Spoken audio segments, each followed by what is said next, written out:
естественно, мы опираемся и должны опираться в решении этого вопроса на опрос общественного мнения. Поэтому спасибо Михаилу Николаевичу, который начал этот опрос. Вот, и, конечно, мы будем все следить за тем, что и как там будет идти. И, конечно, решение может быть только по результатам этого опроса.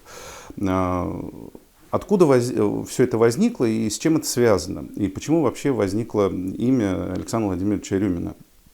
Действительно, как я говорил и на самом заседании, если бы не было этого подвижника от науки, то мы бы вообще не знаю, когда мы смогли бы, когда наука и республики, и страны, и мира узнала бы вообще о самом факте существования палеолитической живописи.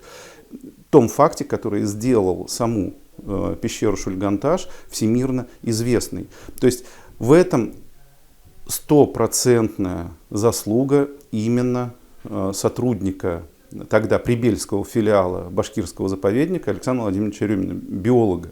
Именно вот все то, что происходит сейчас, то есть и создание ГПЗ Шульган-Таш, федерального заповедника Шульган-Таш, и республиканского историко-культурного заповедника пещера Шульган-Таш. Это все следствие вот этого уникального открытия Александра Владимировича. И как я уже и говорил, у нас есть другой пример. Есть Игнатьевская пещера в Челябинской области, где тоже найдены палеолитические рисунки. Очень интересные. Они не такие, как в Каповой. Они отличаются.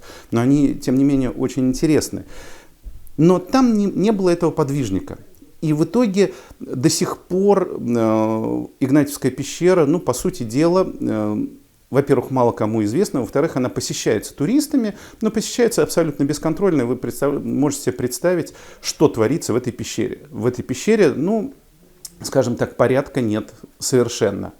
Поэтому, да, Александр Владимирович сделал огромное дело для республики, для страны, и честь ему и хвала. А вот как уже будет увековечено его имя, это, ну, мы вместе с вами будем смотреть фактически в режиме онлайн.